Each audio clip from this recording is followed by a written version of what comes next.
ನಾವು ಇದೆಲ್ಲ ಆದ್ಮೇಲೆ ಹೋಗಿ ನಾನು ಓನರ್ ಹತ್ರ ಮಾತಾಡಿದೆ. ಅವರು ಇಷ್ಟೊಂದಾಗುತ್ತೆ ಅಂತ ಅವ್ರಿಗೂ ಐಡಿಯಾ ಇಲ್ಲ ಪಾಪ. ಅವರು ಲೋಕಲ್ ಅಲ್ಲ, ಬೇರೆ ಊರಿಂದ ಬಂದು ಇಲ್ಲಿ ತಗೊಂಡು ಕಟ್ಟಿದ್ದಾರೆ. ಅವರು ಮುಂಚೆ PGಗೆ ಅಂತಾನೆ ತಗೊಂಡಿರೋದು, ಬಾಡಿಗೆಗೆ ತಗೊಂಡಿರೋರು. ನೆಕ್ಸ್ಟ್ ಅವ್ರಿಗೆ ಮನವೊಲಿಸಿ ಯಾರ್ಯಾರ್ದೋ ಫೋಟೋ ತೋರಿಸಿ ನನ್ಗೆ ಅವ್ರ ಪರಿಚಯ ಇವ್ರ ಪರಿಚಯ, ನಿಮ್ಗೇನು ತೊಂದರೆ ಆಗೋದಿಲ್ಲ, ನಿಮ್ಗೇನು ತೊಂದರೆ ಆದ್ರೂ ಅವ್ರು ನೋಡ್ಕೊಳ್ತಾರೆ ಅಂತ ಅವ್ರಿಗೆ ಮನವೊಲಿಸಿ ಇದು ಬಾರ್ಗೆ ರೆಡಿ ಮಾಡ್ಕೊಂಡಿದ್ದಾರೆ. ಅವರು ಓನರು ನಮ್ಗೆ ಜನಕ್ಕೆ ಅನಾನುಕೂಲ ಆದ್ರೆ ನಾವು ಬಿಡೋದಿಲ್ಲ. ನಾನು ಅವ್ರು ಊರಲ್ಲಿಲ್ಲ, ಬೇರೆ ಕಡೆ ಹೋಗಿದ್ದಾರೆ. ನಾಳೆ ಬರ್ತಾರೆ ಸಂಡೇ. ಇಲ್ಲ, ಸಂಡೇ ಬಂದು ಅವರು ಇವ್ರ ಕರ್ಸಿ ಮಾತಾಡ್ತೀನಿ, ಅವ್ರನ್ನ ಒಪ್ಪಿಸ್ತೀನಿ. ನಾನು ಅವ್ರಿಗೇನಿದೆಯೋ ಅವ್ರದ್ದು ಅಡ್ವಾನ್ಸ್ ಬಾಡಿಗೆ ಎಲ್ಲ ರಿಟರ್ನ್ ಮಾಡ್ತೀನಿ. ಅದೇ ಅಗ್ರಿಮೆಂಟ್ ಆಗಿದೆ ಅಂದ್ರೆ ಈ ತರ ಆಗುತ್ತೆ ಅಂತ ನಮಗ್ ಗೊತ್ತಿಲ್ಲ. ಇಲ್ಲ, ಬಾಡಿಗೆ ಮಾಡಿಲ್ಲ ಅಂತ ಹೇಳ್ತಿದ್ದಾರೆ. ನೋಡ್ಬೇಕು, ಅಗ್ರಿಮೆಂಟ್ ತೆಗೆದ್ರೆ ಗೊತ್ತಾಗುತ್ತೆ. 1.5 ತಿಂಗಳ ಹಿಂದೆನೆ ಎಲ್ಲ ಗೊತ್ತಿದ್ದು ಎಲ್ಲ ಬೇಕು ಅಂತ ಮಾಡಿದ್ದಾರೆ.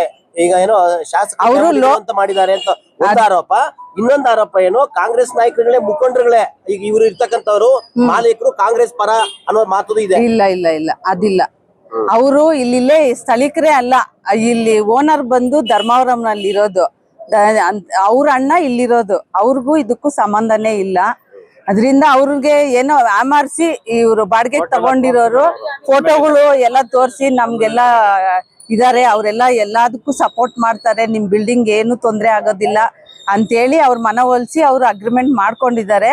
ಈಗ ಅವ್ರಿಗೂ ಮನವರಿಕೆ ಆಗಿದೆ. ನಾವು ಹೋಗಿ ಮಾತಾಡಿದ್ಮೇಲೆ ಇಲ್ಲ, ಯಾವ್ದೇ ಕಾರಣಕ್ಕೂ ನಾವು ಬಿಡೋದಿಲ್ಲ ಬಾರಿಕಕ್ಕೆ. ನಿಮ್ ಯಜಮಾನ್ರು ತುಂಬಾ ಅವ್ರ ಪರವಾಗಿ ಹೋರಾಡಿ ಪರವಾಗಿ ನಿಂತ್ಕೊಂಡು, ಅಲ್ಲಲ್ಲ ಇದು ಆರೋಪ ಮೇಡಮ್, ನಮ್ಮ ಏನಂತ ಗೊತ್ತಿಲ್ಲ, ನಿಮ್ ಯಜಮಾನ್ರೆ ನಿಂತ್ಕೊಂಡೆಲ್ಲ ಮಾಡ್ಸಿದ್ದಾರೆ ಅಂತ ಆರೋಪ. ಇಲ್ಲ ಇಲ್ಲ, ಯಜಮಾನ್ರೆ ಎಲ್ಲ ಈಗ ಬಿಜೆಪಿ ಲೀಡರ್ಗಳು ನಮ್ಮ ಎಲ್ಲಾರ್ಗು ಅವರು ಸಂಬಂಧಿಕರೇ.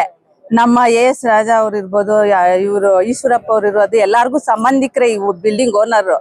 ಅದಕ್ಕೆ ಏನೋ ಇವಾಗ ಹೋರಾಟಕ್ಕೂ ನಾವೇ ಮುಂದೆ ನಿಂತ್ಕೊಂಡು ಕರೆದಿರೋದು. ಖಂಡಿತ ಇಲ್ಲ, ಖಂಡಿತ ಇಲ್ಲ. ಆ ತರ ಕೆಲ್ಸ ನಾವು ಯಾವತ್ತೂ ಮಾಡೋದು ಇಲ್ಲ, ಮಾಡೋದು ಇಲ್ಲ. ಆಗಿದ್ದೇ ಆದ್ರೆ ಮುಂದಿನ ನಡೆ ಏನು ಮೇಡಮ್? ಓಪನ್ ಆಗಿದ್ದೇ ಆದ್ರೆ ಮುಂದಿನ ನಡೆ ನಾವು ಇದನ್ನ ಕ್ಲೋಸ್ ಮಾಡೋವರೆಗೂ ಬಿಡೋದಿಲ್ಲ. ಅಣ್ಣವ್ರು ನಮ್ಗೆ ಸಾಥಿದ್ದಾರೆ. DCM ಹತ್ರ ಹೋಗ್ತಿವಿ, CM ಹತ್ರ ಹೋಗ್ತಿವಿ, ಅಬಕಾರಿ ಮಿನಿಸ್ಟರ್ ಹತ್ರನೇ ಅಪಾಯಿಂಟ್ಮೆಂಟ್ ಕೊಡಿಸ್ತೀನಿ ಅಂತ ಹೇಳ್ತಿದ್ದಾರೆ ಸರ್.